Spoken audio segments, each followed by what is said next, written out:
నమస్తే స్నేహితులారా, నేను మీ మెప్మా డీజీ మహిళ. మీరంతా ఎలా ఉన్నారు? ఈరోజు వీడియోలో మనం వ్యాపారం నడిపించేటప్పుడు డబ్బుని ఎలా నిర్వహించాలో నేర్చుకుందాం. ఖర్చులు తగ్గించేటట్లు లాభాలు పెంచే రీతిలో ఎలా ప్రణాళిక చేసుకోవాలో తెలుసుకుందాం. లాభాన్ని తిరిగి వ్యాపారంలో పెట్టడం ఎంత ముఖ్యమో కూడా చూద్దాం. ఇది మీ ఆర్థికంగా స్వతంత్రతను పెంచుతుంది. అందరికీ నమస్కారం. నేను మీ మైథిలి. ప్రజ్ఞ వర్చువల్ ట్రైనింగ్ అకాడమీకి స్వాగతం. ఇప్పటి వరకు మొదట 3 వీడియోల్లో మీకు ఎంతో ఇన్ఫర్మేషన్ అందించానండి. బిజినెస్ ఎలా స్టార్ట్ చేయాలి, ఏ వ్యూహంతో స్టార్ట్ చేయాలి, దాంట్లో ఏమేం జాగ్రత్తలు తీసుకోవాలి, అలాగనే ఎలా మనం ఇంప్లిమెంట్ చేయాలి, గవర్నమెంట్ నుంచి స్కీమ్స్లో ఎలా పార్టిసిపేట్ చేసి మనకు కావాల్సిన ఫినాన్షియల్ సపోర్ట్ని తీసుకోవాలి అనేది ఇప్పటి వరకు మీకు ఎక్స్ప్లెయిన్ చేశాను. ఈరోజు ఈ వీడియోతో మీకు how to manage finances and budgeting for small business అనే దాని గురించి వివరిస్తాను. ఇందులో నేను మీకు 3 టాపిక్స్తో వచ్చేసానండి. మళ్ళీ అదేంటంటే, మొదటిది వచ్చి basics of financial management for micro business, second వచ్చి cost cutting strategies and pricing products or services wisely, third topic వచ్చి importance of reinvesting profits for business growth. ఈ టాపిక్ లో మీ వ్యాపారం యొక్క విజయాన్ని గమనించడంలో కీలక పాత్ర ఏది వహిస్తుంది అనేది తెలుసుకోవచ్చు. మీకు ముందుగానే చెప్పా కదండి, ఈ టాపిక్ హెడ్డింగ్ లోనే ఉంది మీకు, managing finance and budgeting for hour small business. అంటే ఈ టాపిక్ లో ప్రత్యేకంగా మీ వ్యాపారంలో చాలా అవసరమైన విషయాల్ని తెలుసుకోవాలండి. అదేంటంటే ఫినాన్షియల్ మేనేజ్మెంట్. అంటే మీ ఖర్చులు ఎలా పెడుతున్నారు, మీకు వచ్చిన ప్రాఫిట్స్ని తిరిగి పెట్టుబడిగా ఎలా మలుచుకుంటున్నారు అనే అంశాలని తెలుసుకోవడం చాలా చాలా ఇంపార్టెంట్. అయితే మీకు ఈ టాపిక్లో ఈరోజు మీ ఖర్చుల్ని, అలాగే మీకు వచ్చిన లావాదేవీల్ని ఎలా మేనేజ్ చేసుకోవాలి, ఎలా సరైన దారిలో పెట్టుకోవాలి అనేది నేను మీకు చెప్పబోతున్నాను. ఇప్పుడు basics of financial management for micro business గురించి తెలుసుకుందాం. ఏం లేదండి, మీ వ్యాపారం ప్రారంభించేటప్పుడు లేదా చిన్న వ్యాపారం నడిపించేటప్పుడు ఫినాన్షియల్ మేనేజ్మెంట్లో అవగాహన ఉండాలి. అది చాలా చాలా క్రూషియల్ రోల్ ప్లే చేస్తుంది. ఇది మన పనులు, ఖర్చులు, ఆదాయాలు, లాభాలు అన్ని జాగ్రత్తగా కంట్రోల్ చేయడంలో సహాయపడుతుంది. ఇందులో ఇంకొక కొన్ని ముఖ్యమైన అంశాలు ఉన్నాయి, వాటిని ఏంటో చూసేద్దాం. అందులో మొదటి అంశం వచ్చి ఇన్కమ్ వెస్ ఎక్స్పెన్సెస్. అంటే ఏం లేదండి, వ్యాపారంలో ఎంత ఆదాయం వస్తుంది, ఎంత ఖర్చు చేస్తున్నామో తెలుసుకోవడం చాలా ముఖ్యం అని చెప్పాను కదా. ఒక వ్యాపారవేత్తగా, ఒక మహిళా వ్యాపారవేత్తగా మీరు మీ వ్యాపారాన్ని ప్రారంభించేస్తే మీ ఆదాయం ఎంత, మీ ఖర్చులు ఎంత, లాభం అనే 3 అంశాలని మనం చాలా బాగా తెలుసుకుని దాన్ని ఎలాగా కరెక్ట్గా పెట్టాలి. ఎందుకంటే బిజినెస్ అనేది చాలా చిన్న విషయం కాదండి అది. ఎందుకంటే మనతో పాటు ఈ పోటీ ప్రపంచంలో మన బిజినెస్తో పాటు ఇంకొక బిజినెస్, అలాగా ఒక 10-15 బిజినెస్లు మనకి పోటీ వస్తున్నాయి. ఈ పోటీ ప్రపంచంలో మన బిజినెస్లో ప్రాఫిట్స్ పొంది జనాలందరిలో పేరు తెచ్చుకోవాలి అంటే ఈ ఫైనాన్షియల్ మేనేజ్మెంట్ ఎంత ముఖ్యమో, ఇన్కమ్ బేస్ ఎక్స్పెన్సెస్ని తెలుసుకొని సరైన పద్ధతిలో ఆచరణలో పెట్టడం కూడా అంతే ముఖ్యం. మీకు ఒక ఎగ్జాంపుల్ చెప్తాను, వినండి. మీరు ఒక చిన్న టైలరింగ్ షాప్ నడుపుతున్నారు అనుకో, మీ వస్త్రాలను కొనుగోలు చేయడమే కాదండి, కస్టమర్లకు డెలివరీ చేయడం అనే ఖర్చులు కూడా ఉంటాయి. మీరు ఎంత డబ్బు సంపాదిస్తున్నారు, ఎంత ఖర్చు చేస్తున్నారని బాగా ట్రాక్ చేయాల్సి ఉంటుంది ఈ ఇన్కమ్ ఎక్స్పెన్సెస్ జోన్లో. ఎందుకంటే ఇప్పుడు మీకు ఒక ఇన్కమ్ వస్తుంది, సరే సుమారు మీకు డ్రెస్ స్టిచ్ చేసినందుకు గాను 500 వస్తుంది. అందులో మీ ఖర్చులు పోను మీకు ఒక 200 మిగులుతుంది. అందులో మన షాప్లో పనిచేసే వాళ్ళకి జీతాలు ఇచ్చిన తర్వాత మీకు ఎంత మిగులుతుంది? 100 రూపీస్ మిగులుతుంది. లేదు, మీకు అసలు ఏం మిగలట్లేదు అంటే మీరు ఒక లాస్లో వెళ్తున్నారు. కనుక మీరు ఎంత వస్తుంది, ఎంత ఖర్చు పెడుతున్నాం అనే విషయాన్ని కనుక ముఖ్యంగా మీరు దృష్టి పెడితే మీకు లావాదేవీలు అనేవి ఎంత బాగా వెళ్తున్నాయి షాప్ నుంచి అనేది తెలుస్తుంది. ఇప్పుడు సెకండ్ టాపిక్ గురించి తెలుసుకుందాం. అదే మన క్యాష్ ఫ్లో మేనేజ్మెంట్. వ్యాపారంలో డబ్బు సరిగ్గా వచ్చిందో లేదో అంటే చూసుకోవడం వచ్చిందా వెళ్ళిందా అని కాదండి. క్యాష్ ఇన్ఫ్లో అండ్ అవుట్ఫ్లో అనే ఒక సిస్టమ్ కూడా ఉంది. దీన్ని సరిగ్గా మేనేజ్ చేయడం వస్తే మన రోజువారీ లేదా నెలవారీ వ్యాపార అవసరాలకు డబ్బు సమకూర్చడంలో చాలా ఉపయోగపడుతుంది. ఎలా అంటే ఉదాహరణకి మీరు ఇప్పుడు ఒక బేకరీ స్టార్ట్ చేశారు, బేకరీ నడుపుతున్నారు. ఇప్పుడు మీరు ఒక హోమ్ బేకర్గా కూడా స్టార్ట్ చేశారు మీ వ్యాపారాన్ని. అయితే మీకు వచ్చిన ఆర్డర్స్ ఎన్ని బిల్స్ మీరు జనరేట్ చేశారు, మీరు ఆ ఆర్డర్ కోసం ఎంత ఖర్చు చేశారు, డెలివరీ ఏజెంట్ దగ్గర నుంచి మీకు కావాల్సిన సామాగ్రి పర్చేస్ చేసి దాన్ని వండడానికి, దాని తయారీ కాస్ట్కి, అలానే డెలివరీకి ఇవ్వడానికి ఇవేం చేశారు అనే అంశాలని క్యాష్ ఫ్లో మేనేజ్మెంట్లో ఒక భాగంగా కన్సిడర్ చేసి మీ దగ్గర అయిన బిల్లుని, కస్టమర్కి ఇచ్చిన బిల్లుని, అందులో వచ్చిన లాభాల్ని సరిగ్గా జాగ్రత్తగా మేనేజ్ చేయడం ద్వారా మీ ఆర్థిక వ్యవస్థను సులువుగా నడపవచ్చు. ఇప్పుడు బడ్జెటింగ్ గురించి తెలుసుకుందాం. ప్రతి నెల మీ వ్యాపారానికి ఒక బడ్జెట్ తయారు చేసుకోవడం చాలా ముఖ్యమైనది. దీని ద్వారా మీ ఖర్చుని కంట్రోల్ చేసి లాభాలను మరింత పెంచుకోవచ్చు.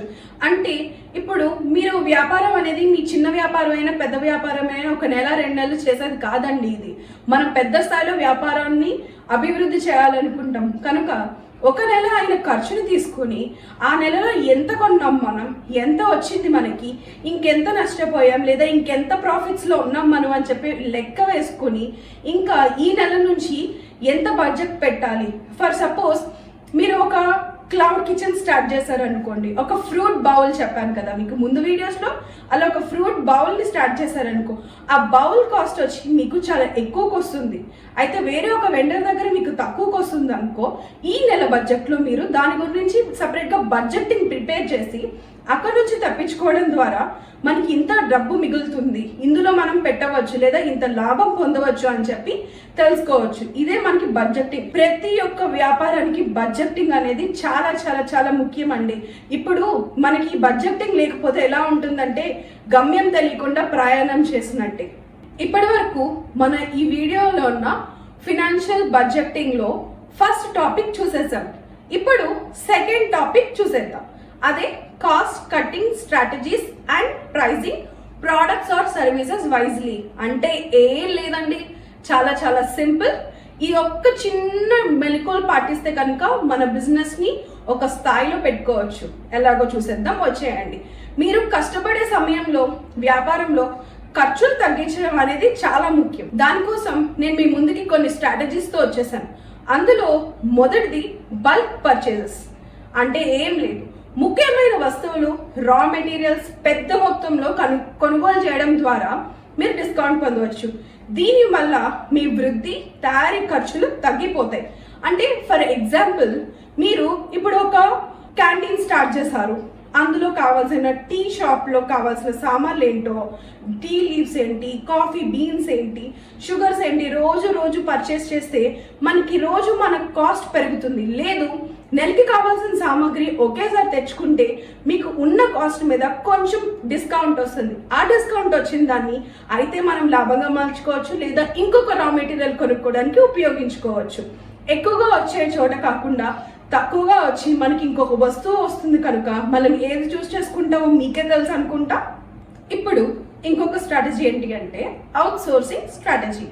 మీరు కొన్ని పనులు నిర్వహించడం కంటే అవుట్ సోర్సింగ్ వాళ్ళని పెట్టుకుని నిర్వహిస్తే తక్కువ ఖర్చు ఉంటుంది. ఉదాహరణకు డిజైనర్ వర్క్స్ చేస్తున్నాం అనుకో, మనం డిజైనింగ్ చేసే ఎంబ్రాయిడరీస్ ఆల్రెడీ మనకి మార్కెట్లో వావ్జీని యాప్లో అవైలబుల్గా ఉన్నాయి.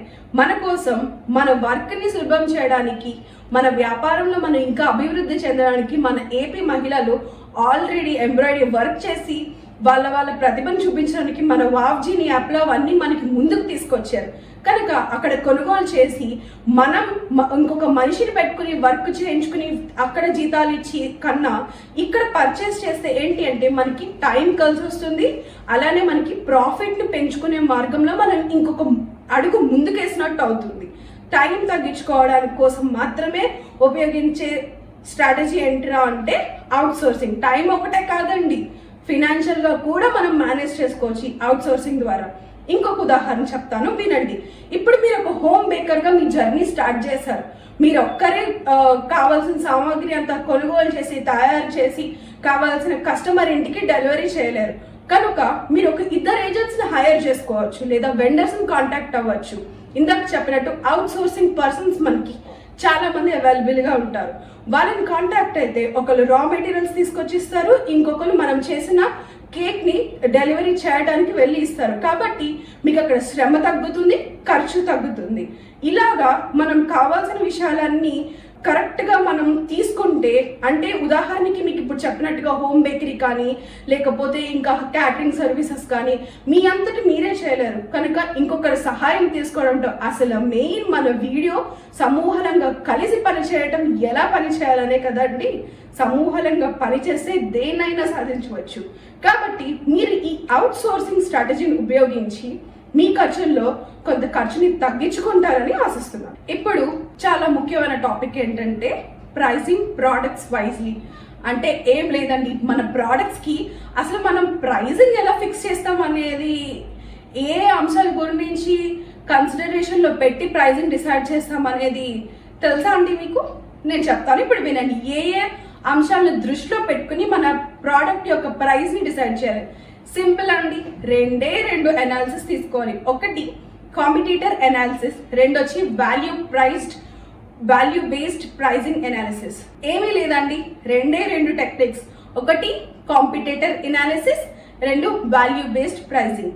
కాంపిటీటర్ అనాలిసిస్ అంటే ముందుగా ఆల్రెడీ మీకు డిస్కస్ చేసుకున్నాను కదా, మన యొక్క బిజినెస్ ఉండదండి, మార్కెట్లో 10-15 రకాల బిజినెస్లు ఉంటాయి. అయితే మన ప్రోడక్ట్ ఆర్ సర్వీస్ ధరలను నిర్ణయించే ముందు మార్కెట్లో ఉన్న పోటీని ధరల్ని దృష్టిలో పెట్టుకోవాలి.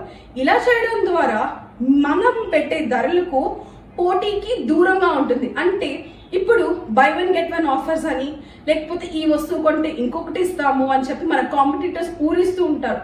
కానీ కస్టమర్లకి మనం ఏం చేస్తామంటే మన పక్కనున్న కాంపిటీటర్ ఎంతకి ఇస్తున్నాడో ఆ ధరని నోట్ చేసుకుని మనం దానికన్నా తగ్గించిస్తాం. ఒకవేళ దానికన్నా ఎక్కువ ఇస్తే మనం కస్టమర్కి చెప్తాం, మా యొక్క ప్రోడక్ట్స్లో ఈ లాభాలు ఉన్నాయి, అందుచేతనే మేము ఈ ప్రైసింగ్ పెట్టాలనుకుంటున్నాము అని చెప్పి మనం కస్టమర్కి వివరించి మన యొక్క ప్రోడక్ట్ యొక్క ప్రైస్కి ఈ ప్రైస్కి ఇస్తున్నాము అని చెప్పి మనం సెల్ చేస్తాం. కనుక ఇవన్నీ మీరు కనుక దృష్టిలో పెట్టుకుంటే మీ యొక్క ప్రోడక్ట్ యొక్క ప్రైసింగ్ అనేది పర్ఫెక్ట్గా మార్కెట్ ట్రెండ్స్ ప్రకారం డిసైడ్ చేయవచ్చు. ఇప్పుడు ఇందులో వాల్యూ బేస్డ్ ప్రైసింగ్ ఏంటో తెలుసుకుందాం. మీ ప్రోడక్ట్ లేదా సర్వీస్కి మార్కెట్లో లేక జనాలు ఇచ్చే విలువ అండి, విలువను బట్టి కూడా ఒక్కోసారి ధరలు నిశ్చయించడం అవుతుంది. కాబట్టి ఇది చాలా అత్యంత అవసరమైన టాపిక్గా మనం గుర్తించి మన యొక్క సర్వీస్కి మార్కెట్లో ఏ రకంగా ఇంపార్టెన్స్ ఉంది, జనాలకి ఎంత అవసరం, జనాలకి అవసరమైన ప్రోడక్ట్ సర్వీస్ని ఇస్తే దాన్ని బట్టి మన యొక్క ప్రాఫిట్ సేల్స్ అనేది పెరుగుతుంది. మీకు తెలియని విషయం ఏం కాదండి, ఉపయోగపడే వస్తువు 100 అయినా కొంటాం, ఉపయోగపడని వస్తువు 1 కూడా కొనం మనం. అలాంటి మనం వ్యాపారం స్టార్ట్ చేసేటప్పుడు ఎంత జాగ్రత్తలు తీసుకోవాలి అనేది మీకు తెలుసు. ఇప్పుడు మీకు ఒక ఉదాహరణ చెప్తాను, వినండి. మీరు హ్యాండ్మేడ్ జ్యువెలరీస్ చేస్తున్నట్లయితే మీ పోటీదారులు జాగ్రత్తగా పరిశీలించాలి. ఎందుకంటే ఇప్పుడు మనతో పాటు మన కాంపిటీటర్స్ కూడా వచ్చేసారండి. వాళ్ళు నాణ్యత ఎంత ఇస్తున్నారు, వాళ్ళ జ్యువెలరీస్ ఎంత నైపుణ్యత ఉంది అని చెప్పి పరిగణనలోకి తీసుకుని మన యొక్క ప్రైసింగ్ని డిసైడ్ చేయాల్సి ఉంటుంది. ఇప్పుడు బ్యాంగిల్స్, థ్రెడ్ బ్యాంగిల్స్ అని, థ్రెడ్ ఇయర్ రింగ్స్ అని, థ్రెడ్ నక్లీస్ చైన్స్ అని చెప్పి చాలా వచ్చేసినాయి. కాబట్టి మనం వీటన్నిటిని దృష్టిలో పెట్టుకొని మనం మంచి క్వాలిటీ ప్రోడక్ట్ని అందించగలిగితే కస్టమర్స్ వాళ్ళంతటా వాళ్ళే మన ప్రోడక్ట్లో ఉన్న క్వాలిటీ క్వాంటిటీ రెండు చూసి మన దగ్గరికి రావడం అనేది జరుగుతుంది. నేను ఈ టాపిక్స్ ద్వారా మీకు కావాల్సిన జ్ఞానాన్ని అందించాను కనుక మీరు కరెక్ట్ ప్రైసింగ్ డిసైడ్ చేస్తారు మీ ప్రోడక్ట్ కని అనుకుంటున్నాను. ఇప్పుడు మనం ఇవాళ వీడియోలో ఆఖరి టాపిక్ గురించి డిస్కస్ చేసుకుందాం. అదే మన third topic, importance of reinvesting profits for business growth. అంటే ప్రతి చిన్న వ్యాపార వారికి లాభాలను తిరిగి పెట్టుబడి పెట్టడం చాలా ముఖ్యం. ఇందులో మనకి మొదటి అంశం వచ్చి బిజినెస్ ఎక్స్పాన్షన్. వ్యాపారం యొక్క లాభాలు తిరిగి పెట్టుబడి పెట్టడం ఎలా? మీ వ్యాపారం అభివృద్ధి చెందుతుంటే మీరు ఇంకా ఏమేమి కొత్త బిజినెస్ ప్రోడక్ట్స్ని సర్వీసెస్ని ఇన్వెస్ట్ చేయాలి లేకపోతే పెట్టాలి అని తెలుసుకుని మన బిజినెస్ని మన స్మాల్ స్కేల్ బిజినెస్ ని లార్జ్ స్కేల్ అంటే పెద్ద స్థాయిలో తిరిగి ప్రారంభించడానికి చాలా చాలా ఉపయోగపడుతుంది. ఈ బిజినెస్ ఎక్స్పాన్షన్ లో మీకు ఒక ఉదాహరణ చెప్తాను, వినండి. ఆ ఉదాహరణ ఏంటి అంటే, ఉదాహరణకి మీరు ఇప్పుడు ఒక బ్యూటీ ప్రోడక్ట్స్ ఇంటి నుంచే స్టార్ట్ చేస్తారనుకోండి. ఇప్పుడు చూడండి, చాలా మంది మహిళలకి అందంగా కనిపించాలి, అంత పొడవాటి జుట్టు ఉండాలి అనే కోరిక చాలా చాలా ఉంటుంది. ఇప్పుడు దీన్ని మీరు పరిగణనలోకి తీసుకుని మీ యొక్క బ్యూటీ ప్రోడక్ట్స్ లో మీరు ఒక కొత్త బ్యూటీ ప్రోడక్ట్ యాడ్ చేయాలనుకున్నప్పుడు ఈ బిజినెస్ ఎక్స్పాన్షన్ అనేది చాలా చాలా ఇంపార్టెంట్ రోల్ ప్లే చేస్తుంది. ఎలా అంటే, మీరు ఒక ప్రోడక్ట్ ని ఎక్స్పాండ్ చేసేటప్పుడు ఏ థింగ్స్ ని కన్సిడర్ చేయాలి, అది చేస్తే ఎంతవరకు మన లాభాలు తెచ్చి పెడుతుంది, ఒకవేళ ఒక కొత్త ప్రోడక్ట్ ని ఇంప్లిమెంట్ చేయాలంటే ఎంత ఫండింగ్, ఎంత బడ్జెటింగ్ ఇంపార్టెంట్ అనేది కూడా మీకు ఆల్రెడీ తెలుస్తుంటుంది. ఎందుకంటే ముందు మీరు చేసిన ప్రోడక్ట్ తెచ్చి పెడుతున్న లాభ నష్టాలను పరిగణనలోకి తీసుకుని ఉంటారు. కానీ ఇప్పుడు ఈ బిజినెస్ ఎక్స్పాన్షన్ లో ఒక ఉదాహరణ మీ ముందుకు తీసుకొచ్చానండి. ఏం లేదు, నాకు తెలిసిన స్నేహితురాలు మహాలక్ష్మి తన హోమ్ బేకింగ్ బిజినెస్ ని స్టార్ట్ చేసి ఆల్రెడీ లాభాలు తెచ్చుకుంటుంది. తను కావాల్సిన ప్లానింగ్, ఇంప్లిమెంటేషన్స్, బడ్జెటింగ్, బ్రాండింగ్ అన్నీ తెలుసుకుంది మన ఈ వీడియోస్ ద్వారా. అయితే తను ఇప్పుడు హోమ్ బేకర్ నుంచి ఒక బేకరీ స్టార్ట్ చేయాలనుకుంటుంది. అయితే తను ఈ బిజినెస్ ఎక్స్పాన్షన్ కోసం తను తీసుకోవాల్సిన ముఖ్యమైన అంశాలన్నిటిని పరిగణించి తను ఒక సామాన్ని, తన కిచెన్ సామాన్ని కానీ లేకపోతే బేకరీలో షాప్ని కానీ కొనుగోలు చేయడానికి బయలుదేరేటప్పుడు ఈ బిజినెస్ లో ఏ లోటుపాట్లు ఉంటాయి, ఎలా ఉంటుంది అంటే తెలుసుకుని మన వీడియోస్ ద్వారా తను చాలా బాగా ఇంప్లిమెంట్ చేయడానికి ఉపయోగపడింది. ఇప్పుడు మన వీడియో చివరి అంశంలో టెక్నాలజీ అప్గ్రేడేషన్ గురించి తెలుసుకుందాం. మీ అందరికీ టెక్నాలజీ అప్గ్రేడేషన్ అంటే ముందే ఐడియా వచ్చేసి ఉంటుందండి, మనం ఎలా చేయాలి ఏంటి అనేది నేను చెప్పకముందే. కానీ నేను ఒక చిన్న పాయింట్స్ చెప్తాను, కొన్ని పాయింట్స్ చెప్తాను, వినండి. అదేంటంటే, వ్యాపారం యొక్క టెక్నాలజీ అప్డేట్ చేయడం ద్వారా మీరు కొత్త పరికరాలు తీసుకొచ్చి సాఫ్ట్వేర్ ద్వారా నిర్వహిస్తే మీ యొక్క బిజినెస్ మరింత సులభంగా అవుతుంది. అంటే ఇప్పుడు మీరు మ్యాన్ పవర్ని కన్నా టెక్నాలజీని యూజ్ చేస్తే మీకు టైం సేవ్ అవుతుంది. అలానే మీకు ఇంకా కొత్త ప్రోడక్ట్స్ని ఎలా స్టార్ట్ చేయాలి, లేకపోతే ఇంకెక్కడ బిజినెస్ ఎక్స్పాన్షన్ చేయాలి, ఇంక ఎలా చేయాలి అని మీకు ప్లాన్ చేసుకుని ఇంప్లిమెంట్ చేయడానికి చాలా బాగా ఉపయోగపడుతుంది. కనుక టెక్నాలజీ అప్గ్రేడేషన్ అనేది ఇప్పుడు చాలా చాలా అంటే చాలా ఇంపార్టెంట్ అయిందండి, అవసరం అయింది కూడా. ఉదాహరణకి మీరు ఒక టైలరింగ్ షాప్ నడుపుతున్నారు అనుకోండి. మీరు టెక్నాలజీ అప్డేట్ చేసి క్రియేటివ్ డిజైనర్ సాఫ్ట్వేర్ లాంటి పరికరాలు ఉపయోగిస్తే మీరు త్వరగా నాణ్యత గల ఉత్పత్తులను తయారు చేసి ఇవ్వగలుగుతారు. అలాగే ఇప్పుడు ఉన్న అందాల ప్రపంచంలో డిజైన్స్ కి కొదవ అండి. ఎంత చక్కనైన డిజైన్స్ చేస్తే అంతమంది కస్టమర్లని మనం సొంతం చేసుకోవచ్చు. కనుక వచ్చిన కస్టమర్ని సాటిస్ఫై చేయాలనుకున్నప్పుడు మనం మంచి డిజైన్స్ వాళ్ళు అనుకున్న రీతిలో కన్నా ఎక్కువగా ఇస్తే వాళ్ళ సంతోషానికి లోనయ్యి ఇంకా కొన్ని సేల్స్ మనకు తీసుకురాగలదు. ఎందుకంటే మహిళలంటే తెలిసిందే కదండి, చీరలు, డ్రెస్లు అంటే ఎంత ఎంత మనకి ఇంపార్టెంటో, ఎంత ఇష్టమో వాటి మీద పెట్టే దృష్టి మనం ఇంకెక్కడా పెట్టలేము. కనుక ఇలాగా మీరు ఇవన్నీ టెక్నాలజీస్ ఫాలో అయ్యి టెక్నాలజీ అప్గ్రేడేషన్ కనుక తీసుకురాగలిగితే మీరున్న ఈ బిజినెస్ లో ప్రాఫిట్స్ ని, మీరు అనుకున్న ప్రాఫిట్స్ ని మీ సొంతం చేసుకోండి. ఈ రోజు ఈ వీడియోలో మనం వ్యాపారం విజయవంతంగా నడిపించడానికి కీలకమైన అంశాలు చర్చించాం కదండి. సరైన ఫినాన్షియల్ మేనేజ్మెంట్, ఖర్చులు తగ్గిస్తే, అలానే ప్రతి నెల బడ్జెట్ రూపొందించుకుని మన లావాదేవీల్ని పెట్టుబడిగా తిరిగి పెడితే మన చిన్న వ్యాపారాన్ని పెద్ద వ్యాపారంగా మార్చుకోవచ్చు. నేను ఆశిస్తున్నాను ఇప్పుడు మన మహిళలు ఎవరైతే చిన్న చిన్న వ్యాపారాలు చేస్తున్నారో ఇకపై పెద్ద వ్యాపారాలు చేయడానికి ఇప్పటి నుంచే ప్లానింగ్ స్టార్ట్ చేస్తారనుకుంటున్నాను. ధన్యవాదాలు. ఇప్పుడు మనం నేర్చుకున్న ఈ టాపిక్ పై కొన్ని ప్రశ్నలు చూద్దాం.